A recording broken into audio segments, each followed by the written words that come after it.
1절로부터 보겠습니다. 저희가 예루살렘에 가까이 와서 감난산 벳바게에 이르렀을 때 예수께서 두 제자를 보내시며 이르시되 너희 맞은편 마을로 가라. 곧 맹 나귀와 나귀 새끼가 함께 있는 것을 보리니 풀어 내게로 끌고 오너라. 만일 누가 무슨 말을 하거든 주가 쓰시겠다 하라. 그리하면 즉시 보내리라 하시니 이는 선지자로 하신 말씀을 이루려 하심이라. 일러서되 시온 딸에게 이르기를 내 왕이 내게 임하나니 그는 겸손하여 나귀고 멍에 매는 짐승의 새끼를 탓도다 하라 하였느니라. 제자들이 가서 예수의 명하신 대로 하여 나귀와 나귀 새끼를 끌고 와서 자기들의 겉옷을 그 위에 얹음에 예수께서 그 위에 타시니 무리의 대부분은 그 겉옷을 길에 펴며 다른 이는 나무가지를 베어 길에 펴고 앞에서 가고 뒤에서 따르는 무리가 소리질러 가로되 호산나 다윗의 자손이여 찬송하리로다. 주의 이름으로 오시는 이여 가장 높은 곳에서 호산나 하더라. 예수께서 예루살렘에 들어가시니 온 성이 소동하여 가로되 이는 누구냐 하거늘 무리가 가로되 갈릴리 나사렛에서 나온 선지자 예수라 하니라.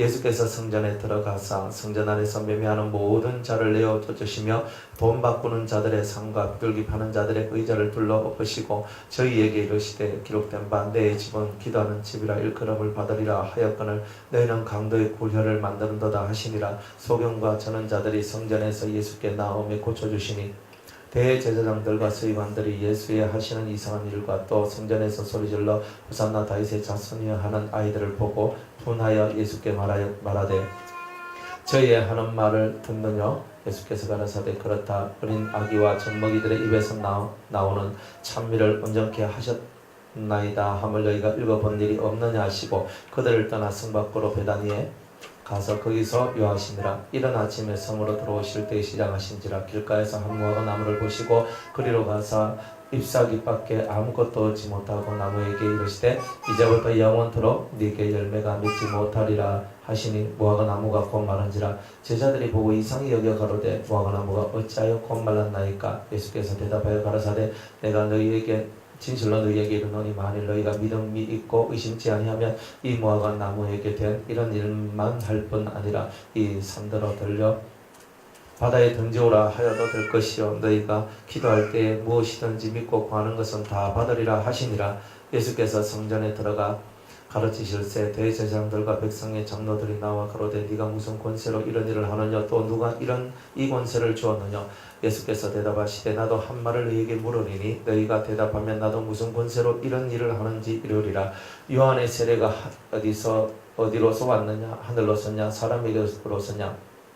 저희가 서로 인용하여 가로되 만일 하늘로서라 하면 어찌하여 저를 믿지 아니하였느냐 할 것이요 만일 사람에게로서라 하면 모든 사람이 요한을 선지자로 여기니 백성이 묻었다 하여 예수께 대답하여 가로되 우리가 알지 못하노라 하니 예수께서 가라사대 나도 무슨 권세로 이런 일을 하는지 너희에게 이르지 아니하리라.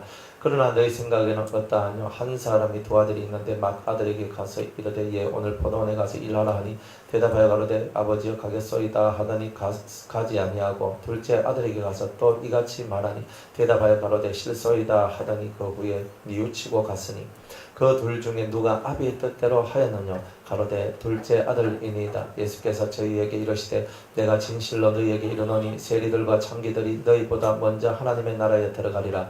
요한이 의의 도로 너희에게 왔거늘 너희는 저를 믿지 아니하였으되 세리와 창기는 믿었으며 너희는 이것을 보고도 종시 뉘우쳐 믿지 아니하였도다. 다시 한 비유를 들으라. 한 집 주인이 포도원을 만들고 사늘로 두르고 거기 적자는 구유를 파고 망대를 짓고 농부들에게 새로 주고 타국에 갔더니 실과 때가 가까우며 그 실과를 받으려고 자기 종들을 농부들에게 보내니 농부들이 종들을 잡아 하나는 심히 때리고 하나는 죽이고 하나는 돌로 쳤거늘 다시 다른 종들을 처음보다 많이 보내니 저희에게도 그렇게 하였는지라. 그 후에 자기 아들을 보내며 가로되 저희가 내 아들은 공경하리라 하였더니 농부들이 그 아들을 보고 서로 말하되 이는 상속자니 자 죽이고 그의 유업을 차지하자 하고 이에 잡아 포도원 밖에 내어 쫓아 죽였느니라. 그러면 포도원 주인이 올 때 이 농부들을 어떻게 하겠느냐.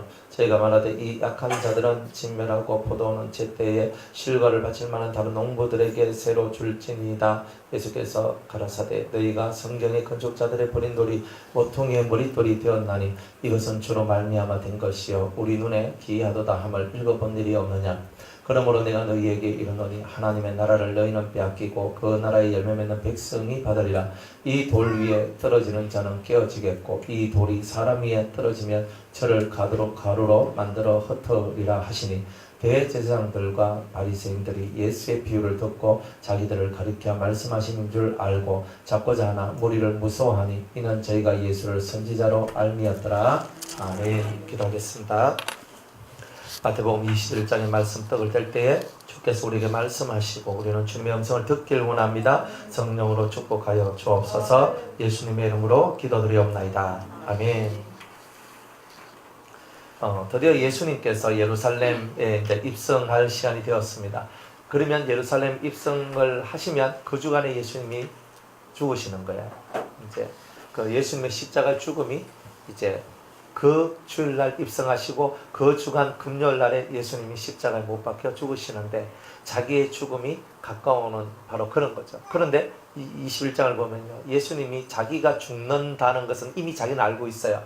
하지만 예루살렘에 들어갈 때 수많은 사람들이 호산나 호산나 부르고 정말 다윗의 이름으로 오시는 막 이렇게 찬송하고 예수님을 환호성할 때는 누가 그 예수가 일주일도 안 되어서 죽을 거라고 상상이나 했겠어요. 상상이나 했겠어요. 상상 못하는 거예요. 왜? 지금 예수님이 예루살렘 딱 들어올 때 이 사람들의 기분은 뭐냐면 우리의 메시아가 왔다, 우리의 영적 지도자가 왔다, 이제 로마의 압제로부터 우리는 벗어나서 새로운 하나님의 다윗의 왕국을 건설할 것이다. 딱 이게 흘러섰거든요. 그러니까 예수님이 오는데 정말 대단한 선지자, 죽은 자를 살리고 병든 자를 고치고 그리고 배고픈 자들의 이 배를, 줄인 배를 채워주잖아요. 왕이 이 정도 왕이면 최고 아닙니까? 죽었는데 살려줘. 병든데 고쳐줘. 배고픈데 배를 채워줘. 최고의 왕인 거예요. 그러니까 이런 선지자가 나사렛에서 낳는 거야. 그러니까 이 성도들이 그것을 보고 이 심령 속에서 많은 사람들이 이 예수님이 정말 우리의 메시아가 아닌가, 우리의 메시아가 아닌가 다들 들뜨고 정말 환호성을 치며 예수님을 받아들이는 장면이 바로 이거예요. 그런데 예수님이 들어갈 때 그렇게 환호성 치는 그 예루살렘의 입성 시간에 예수님께서 말을 타고 백마를 타고 아니면 새까만 흑마를 타고 아주 멋지게 탁탁 탁탁 탁탁 제자들이 옹의를 받으며 탁탁 들어가면은 좀 위풍당당하고 그리고 뽐때도 나고 그러니까 사람들이 볼 때 진짜 왕이신 같다 이렇게 할 거 아니에요. 근데 예수님께서 예루살렘 입성하실 때 나귀를 타고 좀 초라하잖아요. 우리가 기대했던 것만큼 그분이 그렇게 하지 않는다는 거예요. 그러니까 그때 당시 이스라엘 사람들, 이 예루살렘에 있던 사람들의 마음속에 있던 그 메시아의 환상을 주님이 처음부터 깨고 있는 거예요. 그러니까 우리들도 메시아의 환상에 젖어 있거든요. 메시아의 환상. 로마의 압제에 빠져 있어. 그러니까 이 문제 해결해 줄 줄로 믿습니다. 배가 고프니까 배고픈 문제 해결해 줄 줄로 믿습니다. 내가 병들었으니까 병든 문제 해결해 줄 줄로 믿습니다. 이 사람이 죽을 병 걸렸으니까 이 죽음으로부터 구원해 줄 줄로 믿습니다. 우리는 다 이렇다 이 말이에요. 그런데 예수님은 그런 왕으로서 내가 말을 타고 따그닥 들어오는 것이 아니라 주님은 이 나귀를 타고 아주 겸손한 마음으로 주님이 낮은 자의 마음으로 이 예루살렘으로 들어오더라 이 말이에요. 그런데 이 예수님께서 들어가실 때에 이 나귀 한 마리를 이렇게 얻어내가지고 이 한 마리를 타고 들어갈 때도 그냥 들어가는 것이 아니라 성경에 있는 예언을 그대로 성취하시고 이루시고 들어가시더라는 거죠. 그래서 예수님께서 두 제자를 보냅니다. 너희 맞은편 마을로 가라. 메인 나귀와 나귀 새끼가 함께 있는 것을 보리니 풀어 내게로 끌고 오너라. 만일 누가 무슨 말을 하거든 주가 쓰시겠다 하라. 그리하면 즉시 보내리라. 이렇게 얘기를 합니다. 여러분들 나귀보다 더 작은 게 나귀 새끼입니다. 나귀가 요만큼 크면 나귀 새끼는 요만한 거예요. 제가 여기서 예수님이 나귀 새끼를 탈 만큼 몸무게가 안 나갔다고 봤어요. 나귀 새끼를 탈 만큼 몸무게가 안 나갔단 말이야. 진짜 아주 애렸다. 여위였다.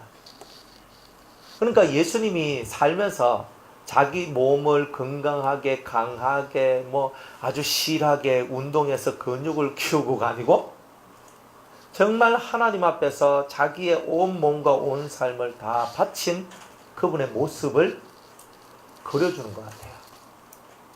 자기의 전 인생을 하나님 앞에 다 바쳐서 저같이 몸이 실하면 나귀 새끼 타면 나귀가 깔아뭉개지지 않겠나.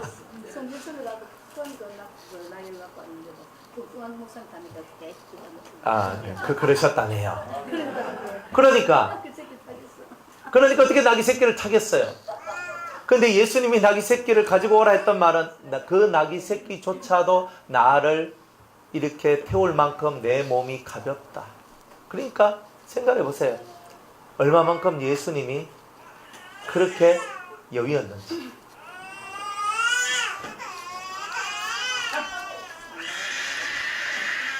요즘 참 조용했지요. 한 며칠 조용했는데 이제 시작.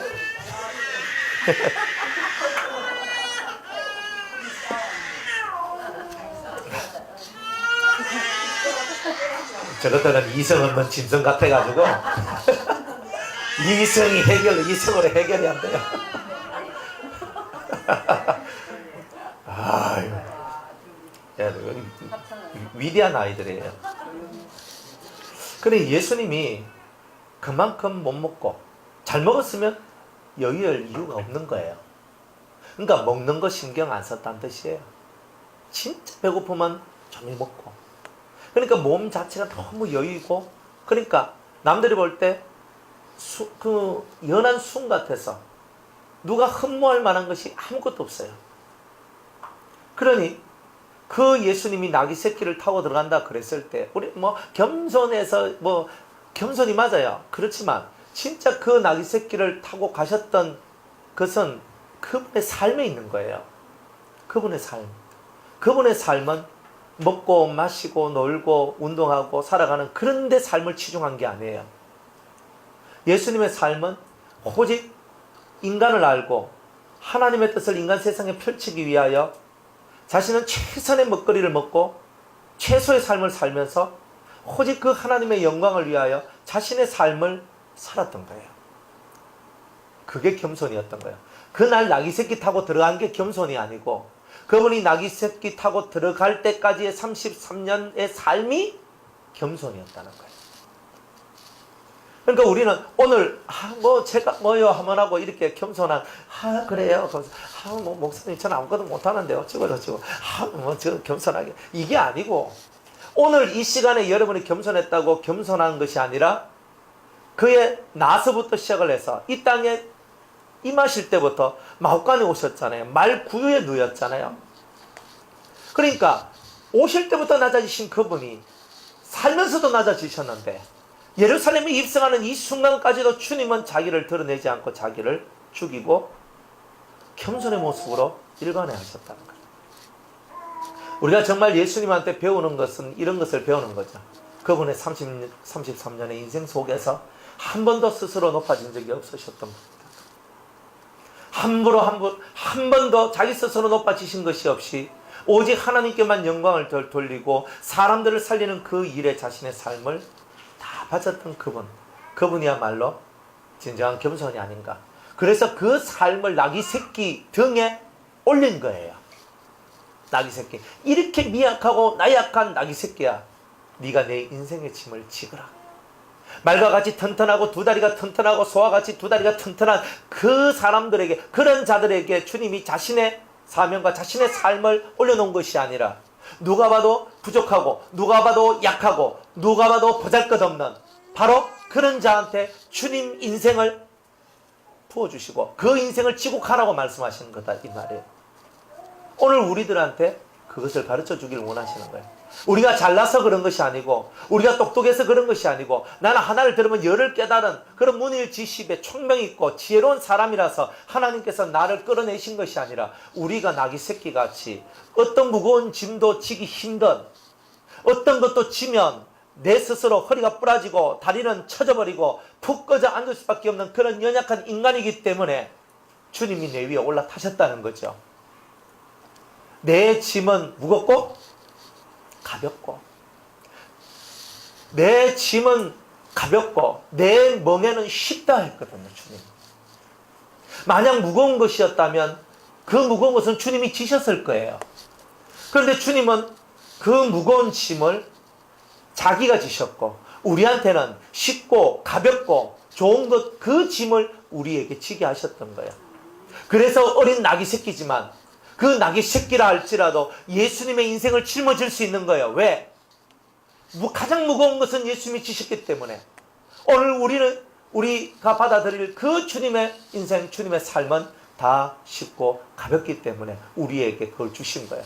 그래서 그 어린 나귀가 바로 연약한 우리들을 얘기하는 거예요. 그래서 연약한 우리들에게 주님은 쉽고 가벼운 짐을 지게 하신 거예요. 자신이 올라타시면서 내 인생을 너희들이 한번 살아보아라.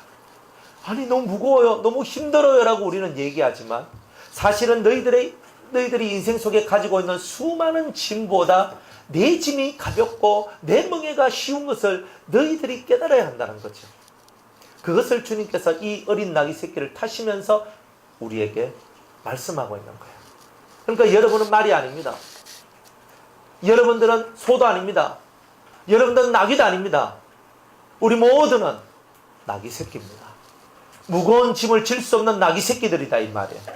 그래서 인생 속에 가장 가벼운 짐을 질 수밖에 없는 것이 나귀 새끼라 이 말이에요. 그 짐이 바로 예수님이라는 짐이라는 거예요. 얼마나 역설적입니까? 그래서 이 나귀 새끼를 타고 예루살렘으로 입성하신 거예요. 근데 이 나귀 새끼 하나도 얻어내는데 참 황당한 얘기가 벌어져요. 어느 집에 가면, 저 맞은편 마을로 가면 엄마 나귀하고 새끼 나귀가 있을 거니까 그 중에 새끼 나귀 한 마리를 가지고 와. 그래요. 제자들이 화들짝거립니다. 아니 저거 다 주인이 있는 건데, 다 주인이 있는 거 저거 왜 가져오라. 아니 돈 주고 사오라는 것도 아니고.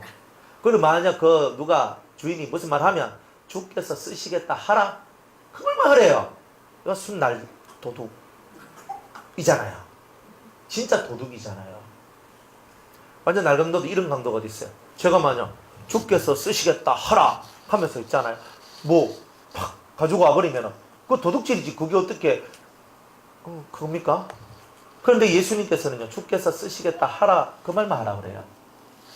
그래가 두 제자가 가가지고 나귀가 있으니까 나귀 새끼를 풀어가지고 데리고 올라가니까 그 옆에 있는 한 남자가 화들짝거리자. 아니 여보시오, 왜 그 나귀를 가져가냐고. 그 나귀는 내 거라고.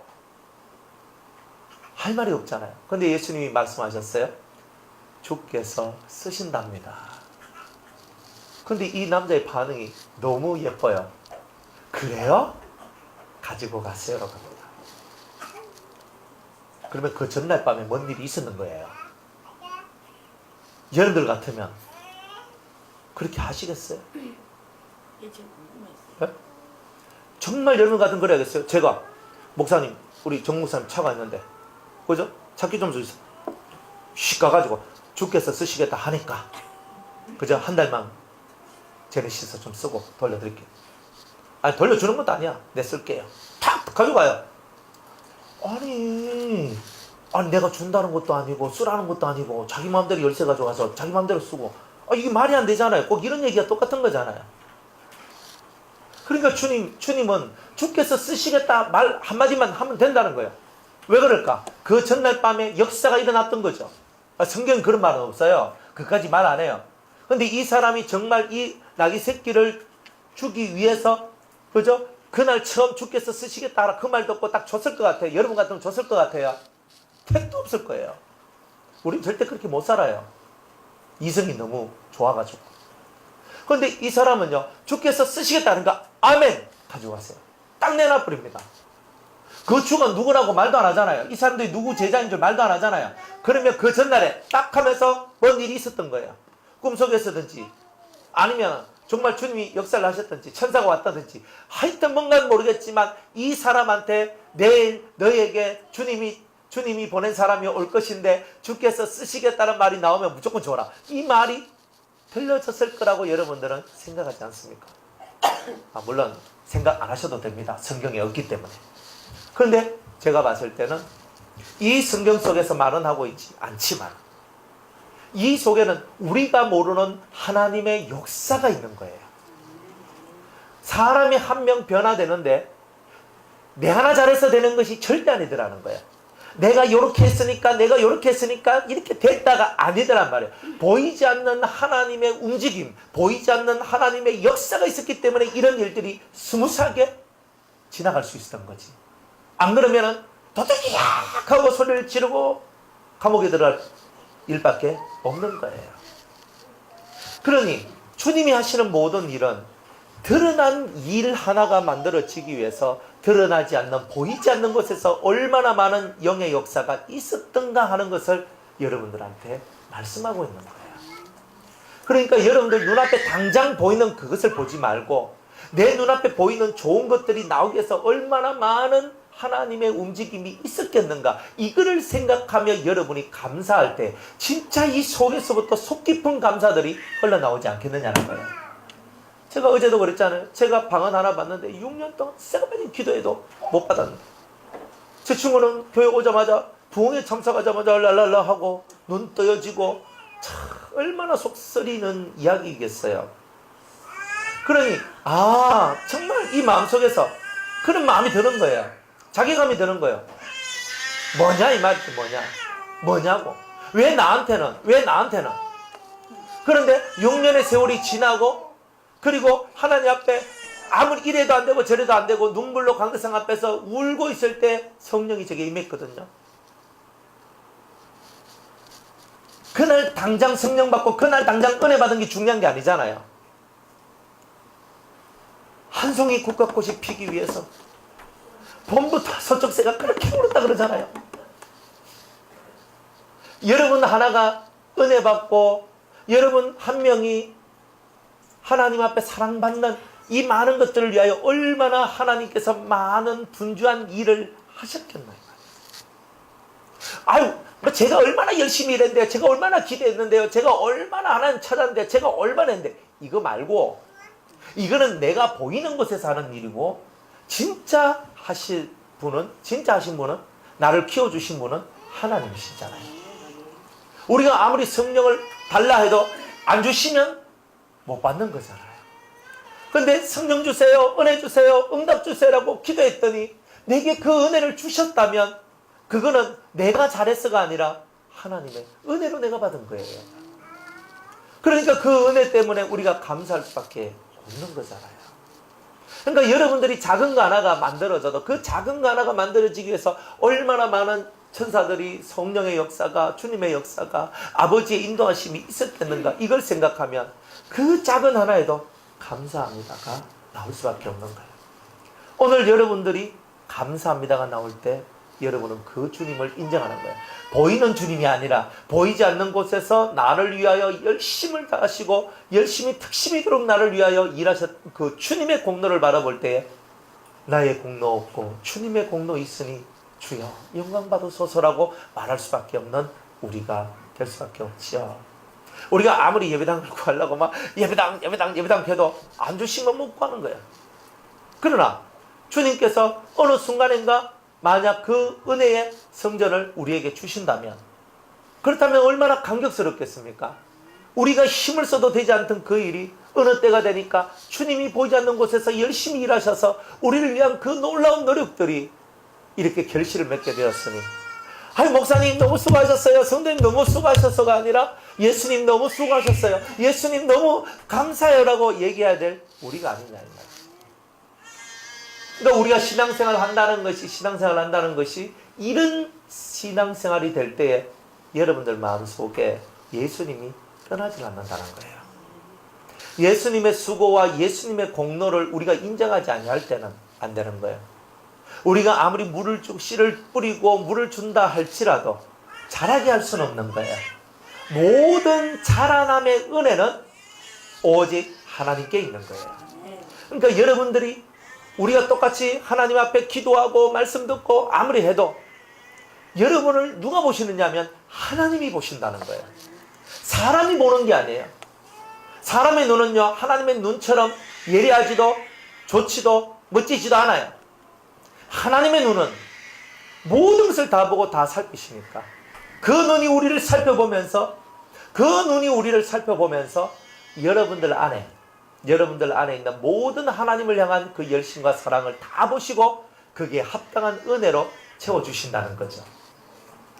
바로 그런 거 아니겠어요?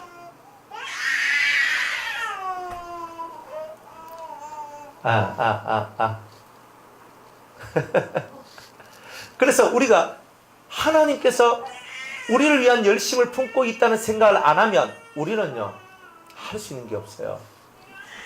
그러니까 여러분, 때로는 자기 자신의 삶에 실망이 오고 낙담이 오고 할 수 없을 것 같고 나는 안 될 것 같다라는 그런 생각들이 여러분들 속에 지배적으로 나올 때에도, 그럼에도 불구하고 하나님께서 나를 위하여 일하신다는 이 믿음을 절대 잃지 말라는 거예요. 더 이상 소망이 없고 더 이상 내가 할 수 없는 그 낙담의 순간 속에서도 하나님이 나를 위해 일하신다는 것이 내 속에 믿음으로 자리 잡고 있으면 그 어떤 낙담도 우리는 딛고 일어설 수 있지 않겠냐. 사람이 신앙생활하면서 낙담하고 낙심할 때가 얼마나 많아요. 과연 내 같은 게 될까? 나는 정말 주님의 신부가 될까? 나는 정말 주님 앞에 설 수나 있을까? 내 같은 게 진짜 그런 마음이 우리를 주장하고 우리 마음속에 꽉 채워져 있을 때에도, 그럼에도 이 못난 인간을 위하여 주님이 일하심을 믿습니다. 그게 우리의 겸손이고 하나님을 향한 우리의 믿음을 보이는 것이다 이 말이에요. 하나님, 모질한 저를 위하여 일하여 주옵소서. 제가 부족하고 제가 모질이기 때문에 저는 아버지가 필요합니다. 정말 저는 아버지가 필요합니다. 주님, 정말 나는 주님이 필요합니다라고 우리가 고백하고 나아갈 때 비로소 우리의 신앙이 아름다워지고 완성되어지는 것이 아니냐는 거예요. 더 많은 것이 아니라 이런 우리의 마음가짐들이 여러분의 삶을 복되게 만드시는 거예요. 복은 누구한테 오겠어요? 하나님을 찾는 자한테 오죠. 복은 누구한테 오겠어요? 하나님께 나아가는 자한테 오겠죠. 우리가 잘나서? 아니에요. 이스라엘 민족도 하나님이 왜 이스라엘을 자기의 선민으로 택하셨느냐? 자기의 선민으로 택하신 이유는 단 하나예요. 네가 모든 민족보다 작기 때문에, 네가 모든 민족보다 작은 자기 때문에, 너무나 작은 수를 가지고 있기 때문에 내가 너를 뽑았다는 거예요. 내가 너를 뽑았다. 그러니까 하나님께서 여러분을 뽑으신 이유가 여러분이 능력 많고 잘나서 뽑은 게 아니라 여러분들은 능력도 없고 잘난 것도 없기 때문에 하나님이 여러분을 뽑으셨다는 거죠. 그래서 우리에게 희망이 있는 거예요. 내가 잘났으면요, 내가 잘나서 뽑혔으면 못난 사람들은 뽑힐 자격도 없잖아요. 그런데 다 못난 사람들을 주님께서 뽑아셔서 그 못난 우리들을 잘나게 만드시는 그 일을 하신다면 우리 모두에게는 소망이 있는 거잖아요. 주님은 그러한 소망을 우리에게 주시는 거죠. 그래서 못났다라고 두려워하지 마세요. 바보 온달도 평강공주 만나서 온달 장군 됐는데 평강공주보다 훨씬 더 지혜롭고 명철하고 총명한 예수님을 우리가 만났는데, 내가 설령 바보 온달같이 하고 살아가는 그런 사람이라 할지라도 평강공주보다 더 지혜롭고 더 총명하고 더 모략이 많으신 예수님 안에 있는 우리가 어찌 바보 온달보다는 더 나은 자가 되지 않겠냐 이 말이에요. 그러니 주님 앞에서 실망하지 마세요. 주님을 믿으세요. 아멘. 나같이 약하고 연약한 자도 주님이 살려주심을, 주님이 이끌어주심을, 내 부족함 속에서 오히려 나를 더 강하게 만들어주심을 믿으면 그 믿음이 여러분의 인생을 이끌어 가시는 겁니다. 신앙생활 하면서 저도 제일 많이 느낀 게 뭐냐면 이거예요. 내가 되겠나? 이거였어요. 과연 내가 할 수 있을까? 과연 나는 끝까지 갈 수 있을까? 과연 나는 끝을 이룰 수 있을까? 항상 사실 이 고민만큼 더 큰 고민은 없었어요. 과연 내가 버티고 갈 수 있을까? 나는 지금 못하겠다. 진짜 나는 못하겠다. 진짜 이런 마음들이요. 갈등이 많아요. 아침에는 해야 되겠다. 점심 때면은 못하겠다. 저녁 때면 또 이거는 막 하루에 몇 번도 막 뒤집히는데 이 속이요. 감당이 안 되는 거예요, 이게. 그러니까 맨날 뒤집혀지니까 그게 너무 힘든 거예요, 사실은. 아침 되면 한번 해봐야지. 점심 때 되면 또 푹 꺼져. 저녁 때 오니까 그래도 한번 더 기도만 할까? 이 맨날 이런 삶을 살다 보니까 이 속이 너무나 괴로운 거란 말이에요. 그런데 우리가 잊지 말아야 될 게 있어요. 잊지 말아야 될 거. 예수님은 강한 자를 위해서 오시지 않고 약한 자를 위해 오셨고, 예수님은 부한 자를 위해서 오시지 않았고 가난한 자를 위해서 왔다고. 그래서 약한 날을 강하게, 그죠? 가난한 날 부하게, 어떤 찬송 가사에 이렇게 돼 있더라고, 그죠? 그러니까 얼마나 감사해요. 여러분 약한 게 감사하죠. 가난함이 감사하죠. 여러분들 부족함이 감사하죠. 그러니까 그것 때문에 여러분이 뽑히심을 받았으니까 약하다고 실망할 거 없어요. 강했으면 여러분의 의가 너무 강해서 주님이 여러분을 찾지도 않았을 거예요. 그런데 내 같은 게 뭐 하겠습니까? 진짜 내가 내 꼬라지를 보니까 내가 뭐 할 수 있는 게 아무것도 없으니까, 그래서 주님이 그래, 네 옆에 내가 진짜 필요하네 이거잖아요. 주집사님 옆에 예수님이 필요하시잖아요. 아멘. 필요 없으면 주집사님 여기 있겠습니까? 그죠? 진짜 집사님 원하는 삶을 살려고 나갔을 거예요. 그런데 우리한테 정말 필요한 것은 내 노력도 중요하고 내가 집중하는 것도 중요하고 다 중요하지만 내 속에 주님이 아니면 안 되는 그 은혜가 우리 속에 들어와야 된다는 거예요. 왜? 내가 약하고 부족하고 못났기 때문에 그래요. 내가 못났기 때문에. 여러분들 잘 나가다가 한 번씩 거꾸로질 때 이 못난 인간 할 때 있었죠. 여러분들 잘 나가다가 은혜 받다가 여러분들이 한 번씩 팍 넘어질 때 에휴, 내 같은 게 뭐 되겠나. 그러나 생각하세요. 예수님 옆에서 3년 반 동안 죽자 살자 따라다녔던 제자들도 예수님을 배반하고 떠났어요. 하나님 앞에 그렇게 은혜를 받고 예수님의 그 놀라운 사역을 눈으로 직접 목격했던 그들이, 그 중에서도 수제자 베드로는 예수님을 3번이나 부인하고 마지막에는 저주하기까지 했어요. 그게 우리란 말이에요. 그게 우리의 약점이란 말이에요. 그 중에 한 명은 예수님 팔아먹기도 했어요. 그러면 못 돌아왔어요. 너무 많이 나가가지고. 우리는 나가도 여기까지만 나가야 돼요. 더 나가면 고무줄 끊겨버려요. 그러면 못 돌아옵니다. 그러니까 주님도 그 선이 있는 거예요. 너희가 지금은 어쩔 수 없다. 내가 죽어야 하기 때문에 이 세상이 이렇게 돌아가는 거야. 주님도 알고 있는 거예요. 제자들이 자기를 떠날 수밖에 없다는 게 성경 예언에 다 기록되어 있거든요. 자기를 짝된 자를 치라. 그럼 목자를 치니까 양들이 다 흩어졌다 하는 그 말씀이 있잖아요. 그러니까 그 말씀대로 다 이루어지는 걸 하나님은 아시는 거예요. 그러니까 자기 제자들이 다 흩어질 것도 알고 있는 거예요, 예수님은. 그러니까 다시 돌아와서 요한의 아들 시몬아라고 말하잖아요. 요한의 아들 시몬아, 네가 정녕 이 사람들보다 나를 더 사랑하느냐라고 묻잖아요. 원하는 게 뭐예요, 주님은? 베드로한테 원하는 게 뭐예요? 네가 날 사랑하느냐였지. 야, 이놈의 새끼야, 네가 왜 날 배반했어? 이 나쁜 놈의 새끼 딱 때리고 이렇게 했는 게 아니잖아요. 베드로한테 원하셨던 것은 네가 실패했고, 네가 나를 저주했고, 네가 고통 안에 있었고, 네가 힘들어 죽을 지경까지 네가 내려갔다 할지라도 네가 진정 나를 사랑하느냐는 그 질문을 던지신 거지. 네가 나를 배반했고 네가 나를 저주했기 때문에 너는 구원받을 수 없어. 너는 나가! 하면서 주님이 말씀하신 게 아니잖아요. 우리가 낭망하고 우리가 실망하고 우리가 실족한 것처럼 뚝 떨어져 있을 때에도 주님이 우리에게 원하는 것은 네가 나를 사랑하느냐는 거였잖아요. 낭망이 되십니까? 낭망이 이전에 여러분들은 주님을 사랑하십니까? 그 주님을 사랑하는 그 마음이 여러분의 모든 인생 낭망으로부터 여러분을 건져내실 겁니다. 믿으시기 바랍니다. 그러니까 여러분이 실패하지 않는다고 믿지 마세요. 여러분들 나는 실패하네. 그 하다가 실패하고 한 방 팍 넘어지면 못 일어나요. 그렇다고 난 넘어져. 이 칼한 것도 아니에요. 우리는 항상 내 자신의 약점과 약함을 인정하라는 거예요. 그래서 내 자신의 약함과 약점 속에서 내가 넘어질 수 있는 여지가 너무나 많은데, 그러나 그 속에서도 내가 주님을 사랑하는 이 마음이 있어야지 내가 넘어져도 아주 넘어지지 않는 역사가 나온다는 거예요. 아멘.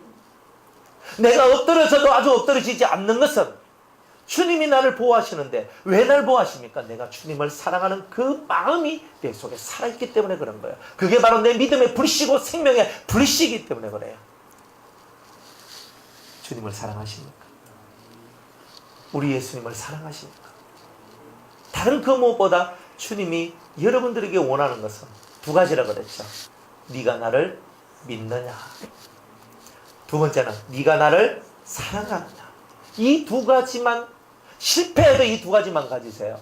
여러분이 아무리 넘어져서 지옥 밑바닥까지 내려가도 이 두 가지만 가지세요. 그러면 주님이 지옥 밑바닥 속에서도 여러분을 끄집어 올려내실 거예요. 이 두 가지예요. 그러니까 우리가 나는 실패하지 않아, 나는 넘어지지 않아, 난 앞으로 쭉쭉 나가라고 여러분들 생각하지 마세요. 그거는 오만이고 교만이에요. 어느 누구도 그렇게 살 수 없어요. 오히려 그렇게 살았다면 그 사람 속에는 다른 사람한테 없는 뭔가가 들어있을 수 있어요. 여러분, 넘어졌다고 실망하지 말고 잘 간다고 자랑할 것도 없고, 여러분들 심령 속에 예수님을 사랑하는 그 마음과 예수님을 믿는 그 믿음이 얼마만큼 되느냐, 이것에 대하여서 늘 고민하고 늘 그것을 묵상하고 그것을 바라보라 이 말이에요. 그러면 여러분의 인생 속에 더 이상 넘어짐은 없을 거예요.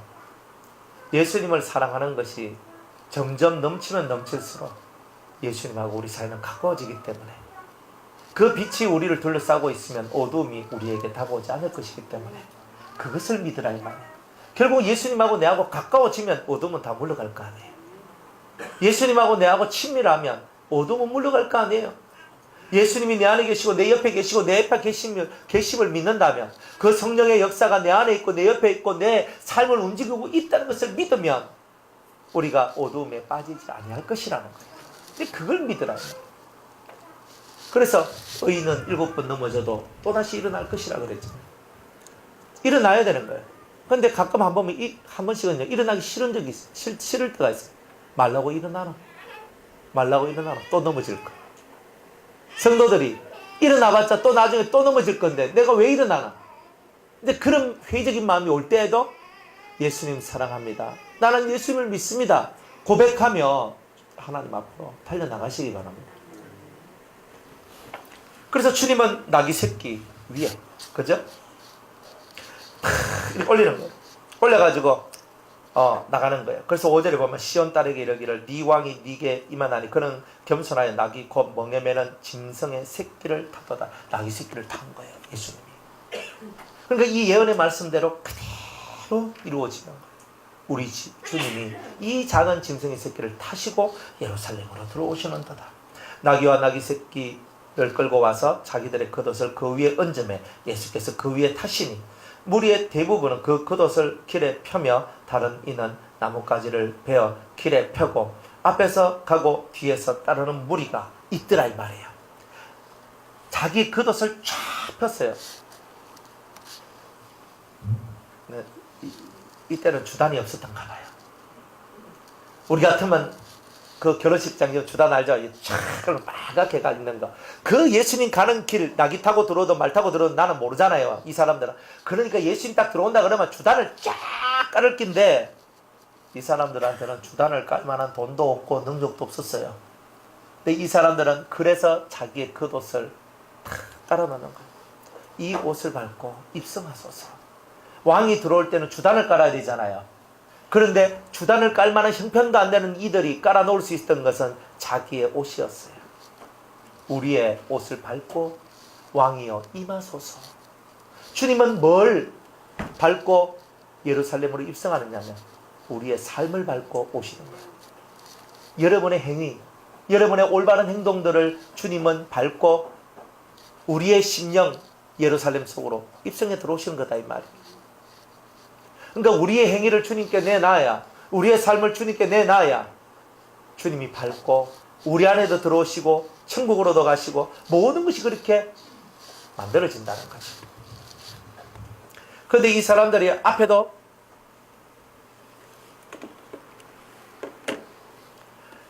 이 사람들이 앞에 뒤에 있단 말이에요. 그러면서 뭐라고 외쳤냐면 호산나 다윗의 자손이여. 호산나는 주여 우리를 구원하소서 그런 뜻이란 말이에요. 주여 우리를 구원하소서 호산나 그러면서 막 사람들이 소리를 지르는데 예루살렘에 난리가 난 거예요. 지금 이런 일이 없었거든요. 그 나사렛에서 그 쪼매난 선지자 하나가 나귀 타고 딱 들어오는데 호산나 하면서 사람들이 앞뒤로 옹이하면서 모든 사람들이 예수의 입성을 축하하고 놀라운 찬송을 부르고 있는 이 장면. 누가 제일 위태위태했겠어요? 두 사람이죠. 누구야? 누구? 1번 헤로다, 2번 빌라도. 예? 아니요. 이 두 사람이 1번이 헤롯이고 2번이 빌라도가 아니라 둘 다가 지금 죽을 마신 거예요. 왜? 백성들의 민심이 누구한테로 갔어요? 예수님한테 갔잖아요. 예수님한테로 모든 민심이 갔다는 거예요. 그러니까 이제 종교 지도자들이나 정치하는 사람들은 민심을 잃으면 자기의 정권을 뺏기게 된다는 거. 이거를 이 사람들은 너무나 잘 알고 있는 거예요. 그러니까 예수님이 이렇게 들어갔을 때 그 안에 보이지 않는 어둠의 세력들은 예수를 죽일 궁리를 할 수밖에 없는 거예요. 호산나 주여 우리를 구원하소서 다윗의 자손이여. 다윗의 자손이란 말은 메시아라는 뜻입니다. 기름 부음을 받은 자. 그걸 보고 헬라 말로는 그리스도, 히브리 말로는 메시아 이렇게 얘기하는 거예요. 그러니까 다윗의 자손이여 하는 말은 메시아가 우리에게 임하셨다는 것을 뜻하는 거예요. 그래서 이스라엘 사람들이 좀 전에도 전 시간에도 소경들이 다윗의 자손이여 라고 말했던 말은 우리의 왕이여 했던 말이기도 하지만 우리의 왕이여 라고 했던 말은 나의 메시아, 나의 구원자여 이런 뜻이다 이 말이야. 하나님의 아들이 오셨네 이런 뜻이다 이 말이에요. 다윗의 자손이여 찬송하리로다. 주의 이름으로 오시는 이여 여호와의 이름으로 오시는 이여 가장 높은 곳에서 호산나 하더라. 가장 높은 곳에서 호산나 호산나 호산나가 울려 퍼지고 있는 거예요. 예수께서 예루살렘에 들어가시니 온 성이 소동하여 가로되 이는 누구뇨. 이제 예수님이 들어가니까 난리가 났는 거예요. 막 소문인데 이게 무슨 일이냐고. 그 예루살렘에는요 유대인만 있었겠어요? 로마 사람도 있고 다른 이방인들도 있고 온갖 종류의 사람들이 거기 다 있는 거예요. 소동이 일어나는 거야. 이게 무슨 일이냐? 이 사람은 누구냐? 예수님에 대해서 알지도 못한 그 사람들이 예수님에 대해서 알아가는 시간이 되어 가고 있어요. 무리가 가로되 갈릴리 나사렛에서 나온 선지자 예수라 하니라 그랬습니다. 그러니까 갈릴리 지방에 그저 나사렛이라는 작은 동네가 있는데 그 동네에서 나온 선지자 하나님의 사람 예수다. 이제 이렇게 말이 퍼져나갑니다. 자, 그러면서 예수님께서 예루살렘에 딱 들어가서 첫 번째 어디로 맛보러 가느냐? 어디로 가요? 성전으로 가요. 성전으로. 예수께서 성전에 들어가서 성전 안에서 매매하는 모든 자를 내어 쫓으시며 돈 바꾸는 자들의 상과 비둘기 파는 자들의 의자를 둘러 엎으시고. 예수님께서 여러분의 심령 속으로 들어오시려면요 여러분들의 성전이 진짜 성전이 돼야 돼요. 여러분들의 이 몸이, 여러분들의 이 마음이 하나님의 성령을 담고 있는 성전이라고 얘기하잖아요. 그러면 이 마음이, 이 몸이 성전답게 되어 있어야 된다는 거. 성전답게 몸과 마음이 되어 있어야 된다는 거예요. 그런데 중요한 것은 마음이 성전답게 되어 있지 않으면 안 된다는 거잖아요. 그리고 마음속에 뭐가 들어있냐면 이런 게 들어있어요. 성전 안에 매매하는 모든 자들을 내어 쫓으시며 라고 얘기합니다. 매매가 뭐예요? 물건을 사고 파는 자들이죠. 장사하는 거죠. 그러니까 여러분의 심령 속에 이 돈의 이익을 향해 달려나가는 이런 마음들이 너무 많으면 안 된다는 거예요. 여러분들이 먹고 사는데 그냥 만족하십니까? 그래서 때로는 우리 먹고 사는데 만족하지요. 여러분들 하루 삼시세끼 먹은 거 감사하지요. 정말 그렇게 감사하면서 그 이익과 이윤에 자꾸 마음을 쓰면서 돈 더 벌어야 되는데, 돈을 더 벌어야 되는데, 돈이 좀 더 있으면 좋은데. 근데 그런 생각을 가지면요, 여러분들 신앙에서 멀어질 수밖에 없는 거예요. 돈 벌려고 하면 어디에 집중해야 돼요? 제가 돈 벌어보니까 돈 벌고 싶으면 돈에 집중을 해야 돼요. 안 그러면 돈을 못 벌어요. 그 기본이잖아요. 여러분들 신앙생활 잘하려면 신앙생활에 집중을 해야 돼요. 믿음이 좋아지려면 기도하고 성경 읽는데 집중을 해야 돼요, 사실은. 그러니까 무엇이든지 내가 집중하는 그것이 되게 중요한 거거든요.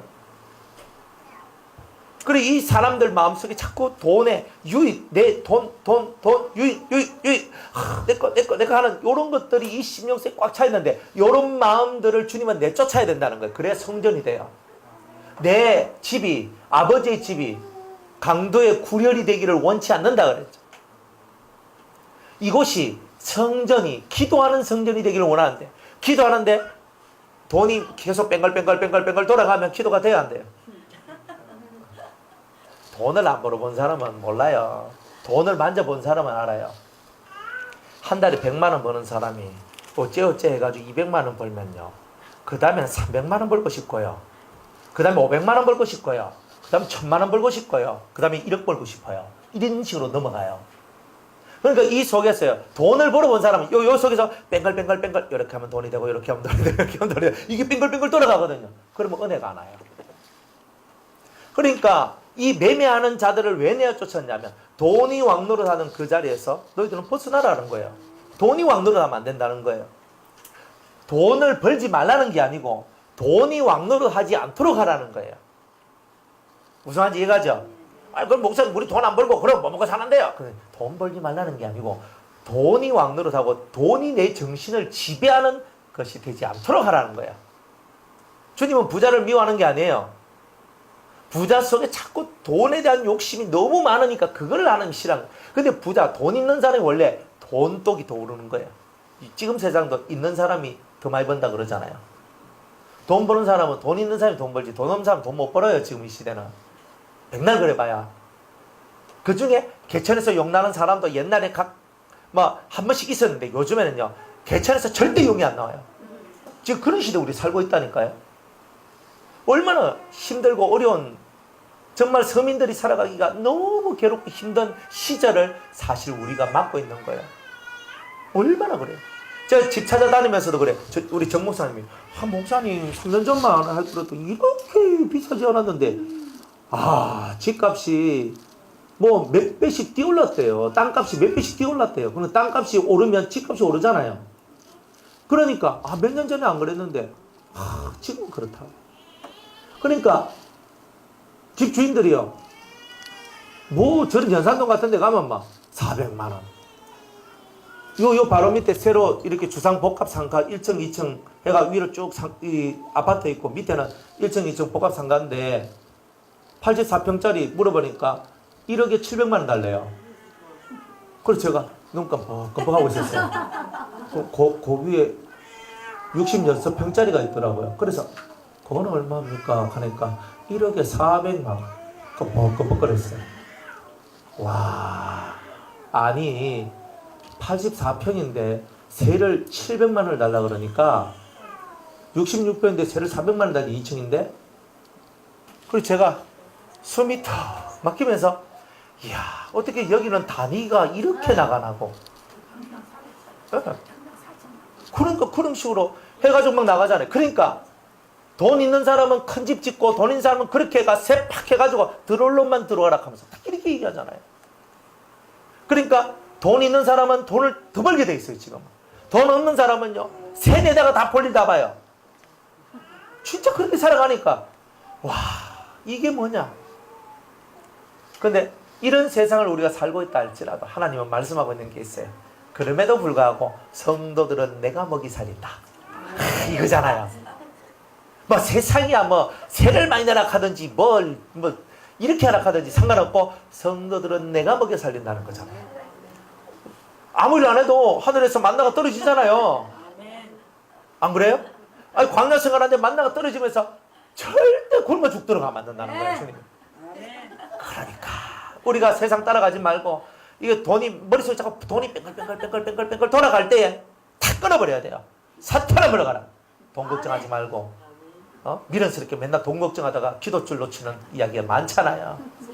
그죠? 맨날 돈 계산하고 내가 한 달에 내가 50만 원까지 살아야 되는데 100만 원까지 살아야 되는데 200만 원 얼마까지 살아야 되는데 내가 이거 뭐 하지 마요. 계산하지 마요. 여러분들 계산한다고 머리가 너무 좋아서 계산 많이 하는데 그 계산하면요 하나님이 더 이상 안 줘요.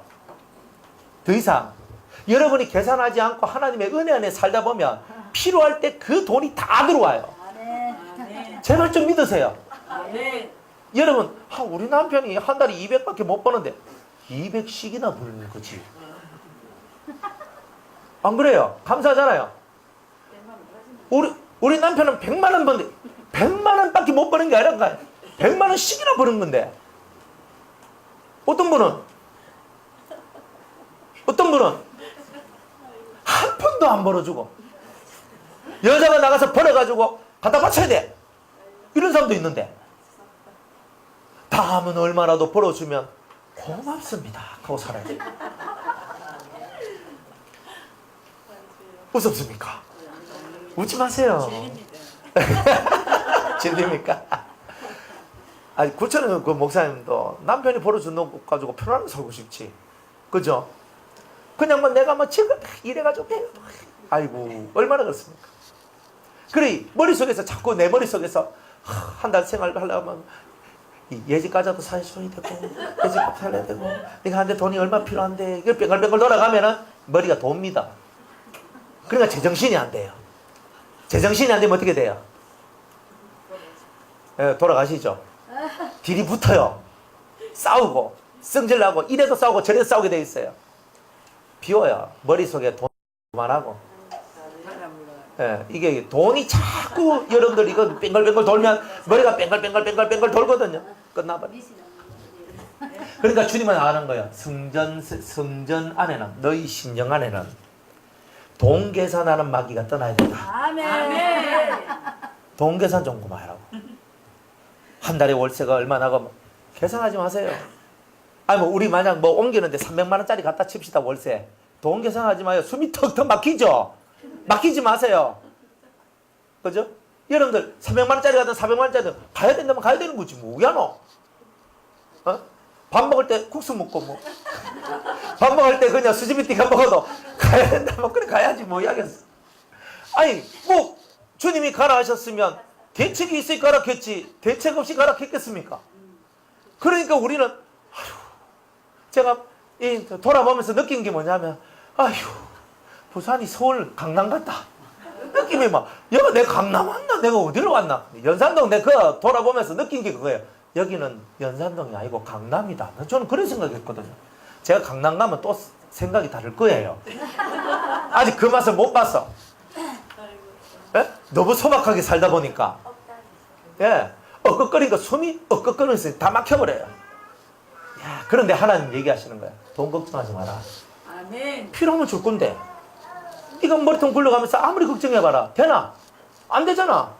300만 원 내도 500만 원 내도 내야 된다면 내고 살아 하는 거예요. 유성에도 뭐 우리 수도원도 마찬가지예요. 한 달에 근 600만 원 돈을 이자를 내거든요. 500 몇십만 원.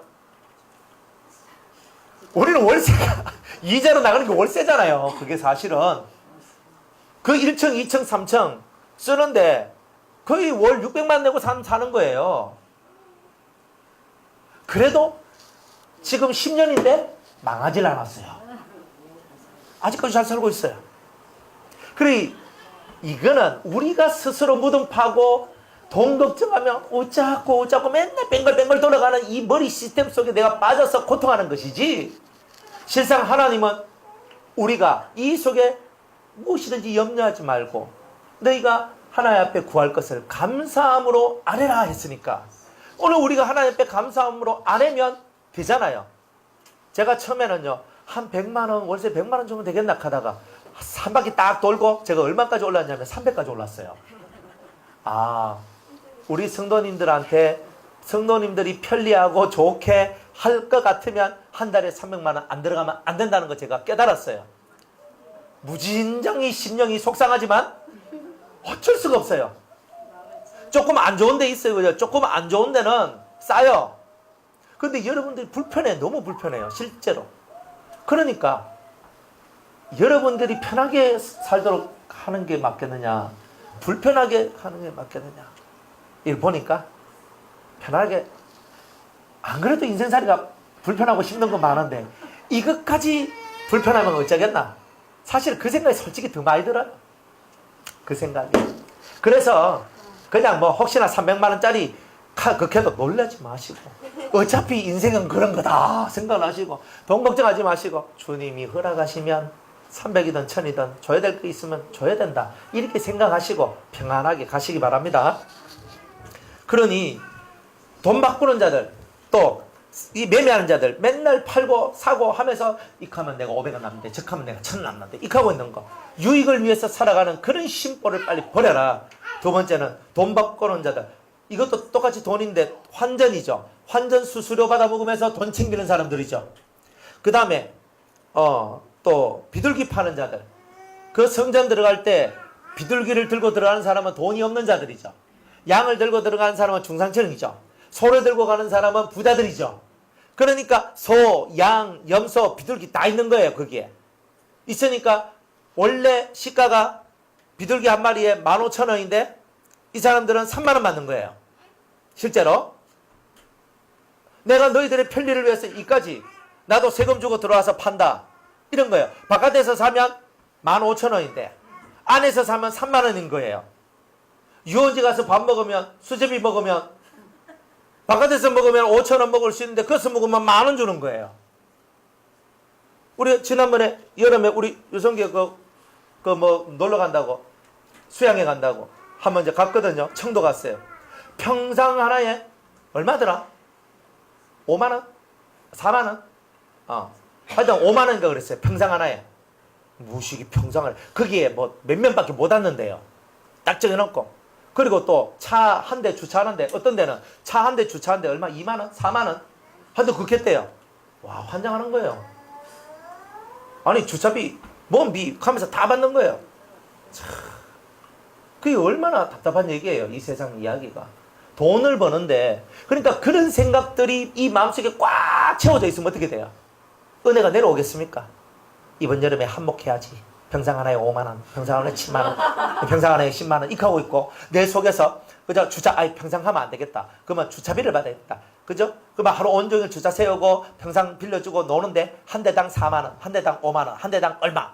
딱 해가지고, 야, 오늘 10대 오면, 내가 4만원이면 40만원, 아싸! 20대 오면 80만원, 하루에 80만원 벌면, 엄청 좋은 거잖아요.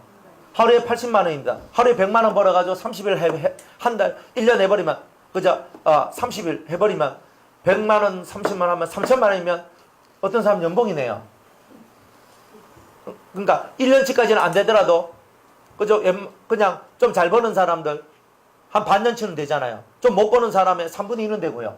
한 달 벌어가지고, 한 6개월, 7개월, 8개월 넉넉하게 살 수 있는 그 돈을 버는 거잖아요. 얼마나 슬퍼요. 이런 얘기들이. 그러니까 우리 심령 속에 그러한 머리, 그러한 돈을 벌고자 하는 그런 머리, 그런 돈의 노예가 된 그런 마음들을 예수님은 싹 다 없애기를 원하시는 거예요. 다 둘러 엎어보고, 상을 엎어보고, 의자를 엎어보고, 그렇게 사는 거예요. 저희에게 이르시되 기록된 바 내 집은 기도하는 집이라. 아멘. 여러분의 심령은 기도하는 심령이 되어야 된다. 그래서 여러분의 심령 골방 안에서 예수님 만나고 하나님 만나고 성령의 역사 속에 성령의 음성을 들으며 살기를 원한다. 이게 주님의 마음 아니겠어요? 그런데 내 집은 만민이 기도하는 집이라 했는데 너희는 강도의 굴혈 소굴을 만들었다. 이게 우리잖아.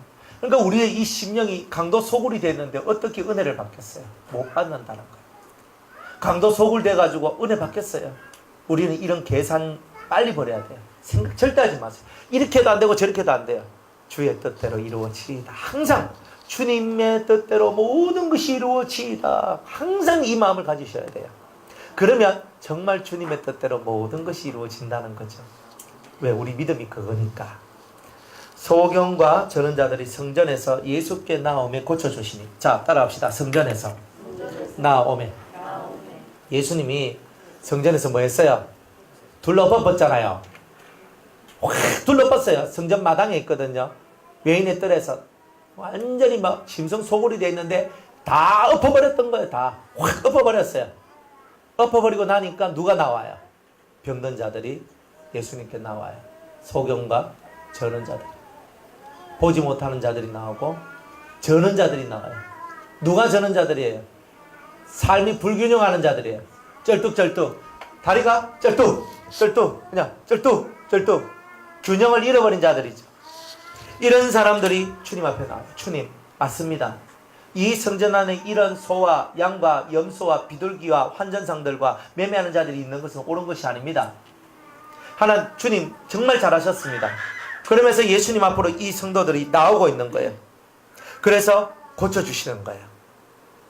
주님은요, 주님께로 나오는 자들을 고쳐주시지, 주님께로 나오지 않는 자, 틀에 박혀서 성전에서 소 사가지고 염소 사가 비둘기 사가 바치는 그 일을 한다고 주님이 고쳐주시는 것이 아니라, 그러한 성전에서 나와서 그런 강도의 구렬에서 나와서 예수님을 찾아러 나온 그 사람한테 주님은 치료의 은총을 베풀어 주시는 거예요. 여러분 마음도 그런 사람을 치료해 주시는 거예요. 우리는 병든 사람들이잖아요. 우리의 마음이 병이 들려져 있는 거예요. 그 병든 마음 누가 치료해 주십니까? 예수님께로 나오는 자 치료받을 것이다, 이렇게 말씀하시는 거예요. 그냥 기존 틀에 박혀가지고 그냥 아이고 뭐 성전 안에서 우리가 예배당 안에서 예배드리고 기도하면 뭐 다 되지, 이렇게 하시면 안 돼요. 예배당 안에 있다고 은혜 받는 게 아니라 예수님께 나와야 은혜를 받는다는 거예요. 그렇게 되시기를 축복합니다. 대제사장들과 서기관들이 예수의 하시는 이상한 일이래요. 또 성전에서 소리질러 호산나 다윗의 자손이여 하는 아이들을 보고, 또 애들은요 얼마나 순박해요. 애들은요 예수님이 예루살렘에 입성할 때 다윗의 자손이여 호산나 하는 소리를 애들이 들었을 거 아니에요. 그러니까 예수님만 쳐다보면 호산나 다윗의 자손으로 오시는 이여 호산나 하면서 애들은 이렇게 하는 거예요. 우리는 그래 합니까? 눈치 보지. 제사장 눈치 찌 보고 바리새인 눈치 딱 보고. 우리 어른들은 눈치 작전으로 들어가는데 애들은 눈치 볼 게 있어요, 없어요? 없어요. 애들은 지 생긴 대로 해요. 예지가 지 생긴 대로 하지. 안 그래요? 예리인도 지 생긴 대로 하지. 우리 눈치 보면서 안 해요? 천만의 말씀. 그래서 어린아이들과 같이 되지 않으면 천국의 결단코 들어갈 수 없다 하는 거예요. 하나님 앞에서는요 이런 마음 필요해요. 예지가 막 소리 막 지르고 막 난리 쳐도 저 아이는요 우리보다 나아요. 우리보다 100배 낫다니까요. 나중에 보시면 알아요. 우리는 지금 당장 눈앞에 보는 것만 보지만 저 어린아이의 심령 속에 얼마만큼 아름다운 것이, 얼마만큼 하나님을 향한 것이 들어있는지 우리는 다 이해를 못하잖아요. 쟤네들은요 들은 대로 하고 본 대로 해요. 듣고 보는 대로, 성전 안에서 보고 들은 대로 걔네들은 살 거예요. 그러니까 우리보다 훨씬 나을 수 있어요. 우리는 보고 들어도 안 하는데, 우리는 보고 들어도 잘 안 하잖아요. 피곤해서 못하겠습니다, 눈치 보여서 못하겠습니다, 이래서 못하겠습니다. 애들은요 예지가 눈치 봅니까? 절대 제 눈치 안 봅니다. 저 아이는 쥐집 기분 딱 털어졌다 앉았다가 막 소리를 막 치면서 난리칩니다. 절대 눈치 안 봅니다. 그러니까 저런 아이들처럼 여러분들 뭐 그래 눈치 많이 보고 삽니까? 하나님 눈치는 안 보고 엉뚱한 사람 눈치 보고 살고 그러면 되겠느냐? 진짜 하나님을 보세요. 그리고 하나님의 눈치를 보세요. 하나님이 여러분에게 뭐라고 하시는지. 그것에 집중하는 사람은 다 살아요. 근데 이 제사장들 같이 뭐 호산나 아이들이 호산나 하는 말 듣고 막 열불이 나가지고 이게 무슨 이야기냐고. 예수님께서 이렇게 얘기하는 거예요. 저들의 분노 앞에 예수님은 이렇게 얘기하십니다.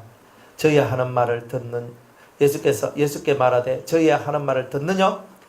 이 사람들이 예수님 앞에 이렇게 말을 해요. 예수께서 가라사대 그렇다. 예수님은 시편에 있는 말씀 같이 어린 아기와 젖먹이들의 입에서 나오는 찬미를 온전케 하셨다는 함을 너희가 읽어본 일이 없느냐 하시고, 그들을 떠나. 이 사람들 옆에는 주님이 계실 수가 없지요. 따지고 들어오고 믿음도 없고 분노에 차 있고 자기의 기도권이 사라질까봐 주님은 이런 자들은 떠나요.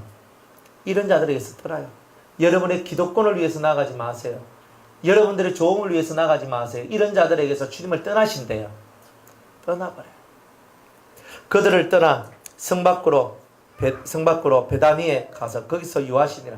그들을 떠나는 거예요. 그리고 베다니에 가요. 베다니에 누가 살아요? 예? 예, 나사로, 마리아, 마르다, 예수님이 사랑하는 삼남매가 살고 있는 곳, 거기가 베다니죠. 그죠? 여러분들 잘 아는 베다니 문둥이 시몬의 집에서 무슨 일이 벌어져요? 마리아가 와서 향유옥합을 붓는 사건이 벌어지죠. 은혜의 자리예요. 예수님은 정말 향유옥합을 깨뜨리고 붓는 그곳으로, 예수님은 자기를 진심으로 믿는 자들이 있는 그곳으로 가시는 거예요. 아멘. 여러분들 마음이 베다니라면 주님은 여러분들 속에 와 계실 거예요. 여러분들이 베다니와 같이 향유옥합을 깨뜨려 주님 머리에 붓는 그런 심정을 가진 여인이라면, 아니면 나사로와 그 마르다와 마리아와 같이 정말 주님을 믿고 부활을 믿고 주님의 진정 어린 그 삶을 가슴 깊이 받아들인 믿음의 사람이라면 그 사람들 집으로 주님은 찾아갈 거예요. 나사로가 죽어도 찾아갈 거예요. 그게 바로 베다니예요. 여러분들 마음이 베다니가 되신다면 주님은 여러분을 떠나지 않을 거예요. 주님은 여러분을 찾아갈 거예요. 주님은 여러분들과 함께 거하실 거예요. 여러분의 심령이 베다니가 되시기를 주의 이름으로 축복합니다. 이른 아침에 성으로 들어오실 때에 시장하신지라 길가에서 한 무화과 나무를 보시고 그리로 가서 잎사귀밖에 아무것도 얻지 못하시고 나무에게 이르시되 이제부터 영원토록 네가 열매를 맺지 못하리라 하시니 무화과가 곧 마른지라. 예수님이 배가 고파서 열매를 원했는데 열매가 없으니까 예수님이 저주를 해버렸어요. 그러니까 어떻게 됐냐면 무화과가 말라버렸어요. 예수님이 원하실 때 열매를 못 드리면 우리가 이 꼴도 날 수 있다는 것을 보여주시는 거죠. 예수님은 뭘 원하세요? 열매 맺기를 원하는 거죠. 신앙의 열매, 삶의 열매, 전도하면 전도의 열매, 기도하면 기도의 열매. 여러분이 뭘 하든지 열매가 있기를 원해요. 그 열매는 뭐가 열매예요? 여러분들 마음의 열매요, 심령의 열매요, 사람의 열매인 거예요. 그런 열매들이 여러분들 속에 있어야 되는데 없으면 말라지는 거예요. 이 귀한 일들을 제자들이 봤어요. 제자들이 보고 이상히 여겨 가로되 이상히 여겼단 말이에요. 희한하다. 무화과가 어찌 하여 말랐을까? 그죠? 거기서 예수님이 비결을 가르쳐 주는 거예요. 너희들도 나처럼 입에서 나온 말들이 그대로 이루어질 수 있다. 이렇게 예수께서 대답하여 가라사대 내가 진실로 너희에게 이르노니 만일 너희가 믿음이 있고 의심치 아니하면 이 무화과 나무에게 된 이런 일만 할 뿐 아니라 이 산들어 들려 바다에 던지우라 하여도 될 것이요 너희가 기도할 때 무엇이든지 믿고 구하는 것은 다 받으리라. 주님이 원하신 건 이거예요. 믿고 의심치 아니하면 1번이 뭐예요? 의심하지 말라는 거예요. 믿는 데서는 절대 의심이 올라오면 안 된다는 거예요. 여러분들 아파요? 병들었어요? 치료될 줄로 믿습니다가 이것이 믿음이잖아요. 저는 치료될 줄로 믿습니다 하면 끝까지 치료됨을 믿어야 되는 거예요. 안 그러면 주님이 의심하는 자한테는 치료의 역사를 베풀어 주려고 목적까지 와도 안 베풀어줘요. 믿음이 변하여 의심이 되었기 때문에. 의심 속에서는 주님이 역사하지 않아요. 그러니 주님은 이 믿음을 엄청나게 중요하게 생각하시는 거예요. 너희가 이렇게 의심치 아니하면 이 무화과 나무에게 된 이런 일뿐 아니라 이 나무 하나 저주해서 이 나무가 말라 비뚤어지는 거 당연히 될 것이다. 그러나 이거보다 더 큰 일이 되는 거예요. 이 산들어 들려 바다에 던지우라 해도 될 것인데 여러분들 산이 벌쩍 들어가지고 바다에 이게 들어간다는 게 말이 됩니까? 말이 안 되잖아요. 말이 안 돼요. 근데 이 말 안 되는 얘기가 이루어진다는 거예요. 이 말 안 되는 얘기가. 어떤 장로님이 그분은 그 목욕탕을 하시는 분이었거든요. 근데 목욕탕을 그냥 평범한 목욕탕 했어요. 그래 하나님 저는 늘 이렇게만 살아야 됩니까? 하나님 어떻게 하면 좋겠습니까? 하다가 이제 이 성경 구절을 읽었는 거예요. 이 산을 들어 저리로 옮기오라 하셨사오니 주님 여기에 고속도로가 나게 하여 주시옵소서 라고 이 사람이 기도를 했는 거예요. 실제로. 그래서 고속도로가 나게 해 주시옵소서 라고 기도를 했는데 막 기도를 하면서 하나님 앞에 하나님 만약 고속도로가 나게 된다면, 그러니까 이 산을 들어 저 바다로 던져라 할지라도 된다 그랬잖아요. 그러니까 만약 여기에 그 완전 시골 땅에 멍탕하고 있는 그분이 거기에 고속도로가 날 건지 자기가 어떻게 알아요? 근데 그 기도를 하고 얼마가 지났는데 갑자기 거기에 고속도로가 생긴다고. 그 자기 산을 관통하여서 지나간대요. 그래가지고 어마어마한 이렇게 보상을 받고 팔게 됐다고. 이제 그런 얘기가 있어요. 제가 옛날에 그런 얘기를 들으면서 와, 저런 일은 내한테 없노? 그랬더니 제가 이유를 알았어요. 저한테 산이 없었어요. 문제는 그거였어요. 그래서 우리는 생각할 때 이 산을 들어가지고 저 바다로 옮기려 한다는 것을 어떻게 이런 일이 날 수 있을까라고 생각을 하지만, 하나님은요, 네가 믿고 구하면, 하나님 말씀대로 진정으로 네가 믿고 구하면 이런 일들이 일어난다는 거야. 참 희한하고도 엄청난 이야기들이 얼마나 많습니까?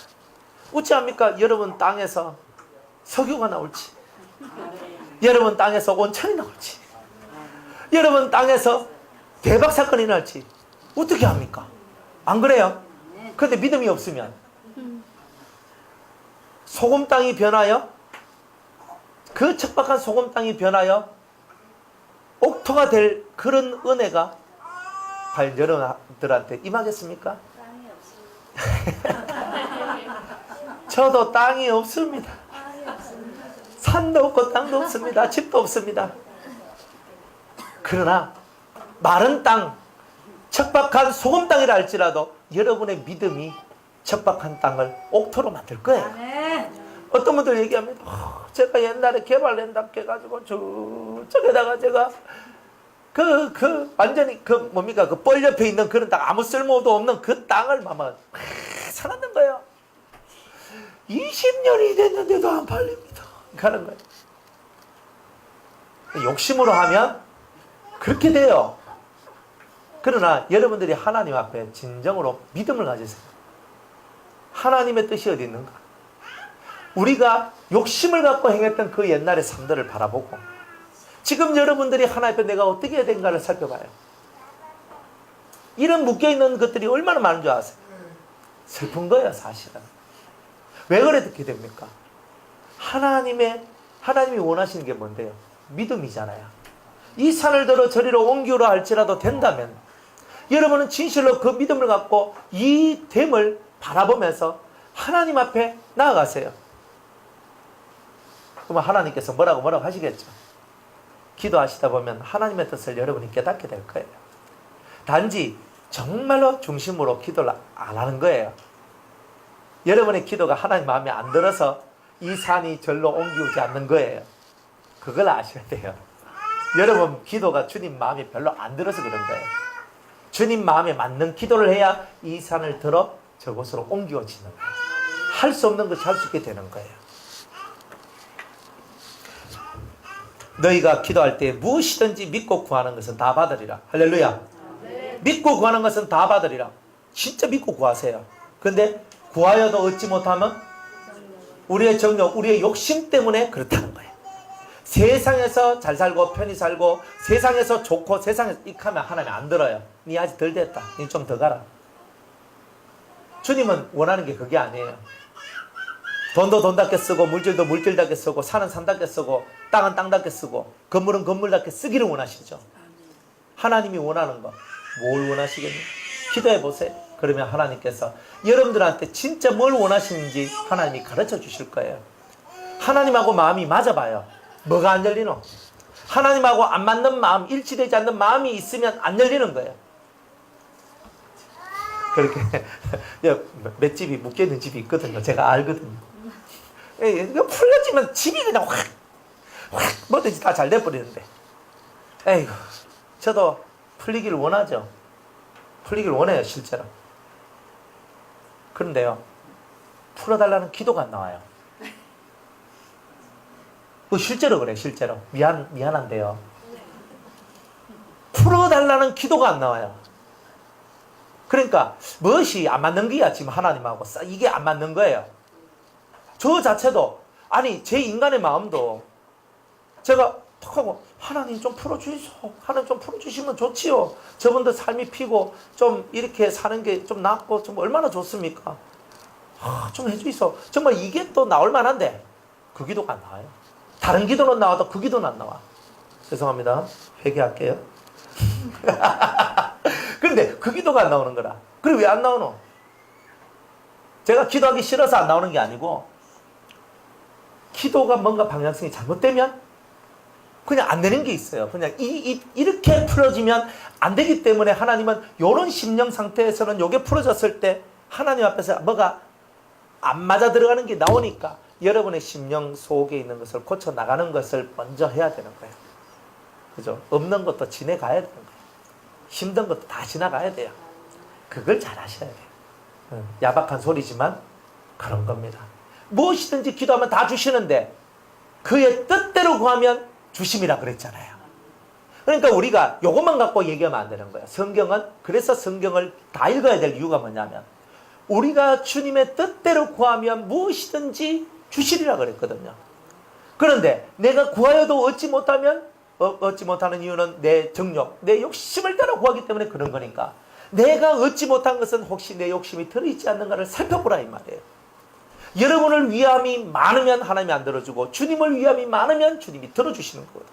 그러니까 여러분의 마음 심보가 확실하게 바뀌어지고 달라질 때에 여러분의 믿음의 기도에 응답되지 않는 것은 없을 것이다. 그러니까 좋은 것만이 좋은 것이 아니고 응답이 안 되는 것도 감사한 것이다 이 말이에요. 그렇죠? 묶인 거 많아요. 여러분들 묶인 것뿐만 아니라 여러분 자식이 묶여있고 또 뭐 묶여있고 뭐 이런 게 많아요. 돈만 묶여있는 게 아니에요. 그러니까 여러 가지 묶여있는 것이 안 풀린 것은 다 이런 여러분의 기도와 하나님의 마음이 일치가 되지 않아서 그런 거예요. 여러분이 그 기도가 나오기를 원하고 있기 때문에 그런 거예요. 하나님 마음과 여러분 마음이 일치가 될 때까지 여러분은 여러분 자신을 안 들어가야 된다는 거예요. 그게 제일 중요한 거예요. 안 들어주시는 거 아니다. 안 들어주시는 이유는 내하고 주님하고 지금 마음이 안 맞아서 가는 거야. 주님과 내 마음의 뜻이 맞아야 되는데 주님 뜻대로 내가 안 가서 가나? 그럼 주님이 내한테 원하는 뜻이 뭘까? 그걸 기도해서 그 루트를 뚫고 나가야지 여러분이 되시는 거예요. 그렇게 다 잘 되시기를 바랍니다. 여기까지 하겠습니다.